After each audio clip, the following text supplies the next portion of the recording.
So before we take our maiden voyage with our new fifth wheel camper, we're trying to get all the things that we think we're going to need for that first trip out of the way. And that leads me to one of these rear stabilizers that hooks into the back of the hitch. And I want to take a second to show you what this thing looked like. I just got this out of the box, and I want to show you how easy it is to actually get this thing installed. And then I'll also show you a before and after of how much wiggle there is in the back of this camper when I shake it versus when I got this thing installed. And you'll see just how much more stable this thing is when you actually got this thing planted to the ground. So let's go and get started on this. Now these are all the parts here laid out that we've got that we're going to put in. And basically it comes with 4 legs that you're going to be able to extend out. And they extend from 16 inches up to 29 inches. But you can also get a longer version. So if you've got something that's got a higher hitch point on it, I think it goes out to like 43 inches if I remember right. But take a look at that and see which one you need. It's also important to know that you've got to have a 2-inch receiver hitch for this to be able to work on your application.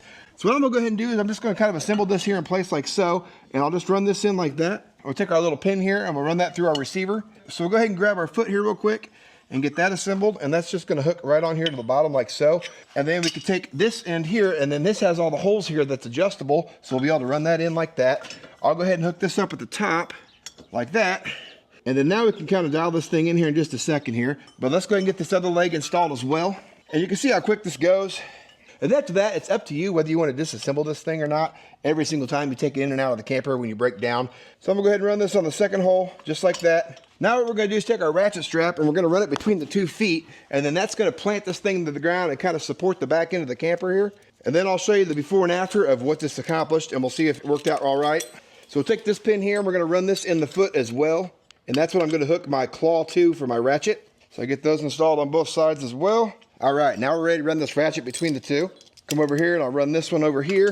Now we just need to thread our strap through the hole on the ratchet itself. So now we're just gonna ratchet this thing down and give this thing just a couple clicks. All right, now we can take a look at this and see if it made a difference in our rocking or not. And now my back end is way more solid than it was.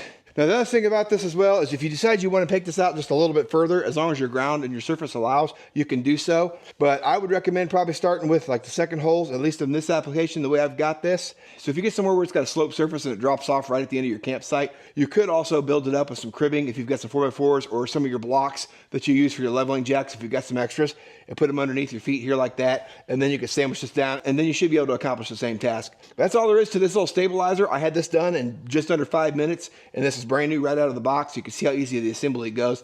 Pretty happy with the build quality on this thing as well. It looks like it's built to last. Shouldn't have any issues with this.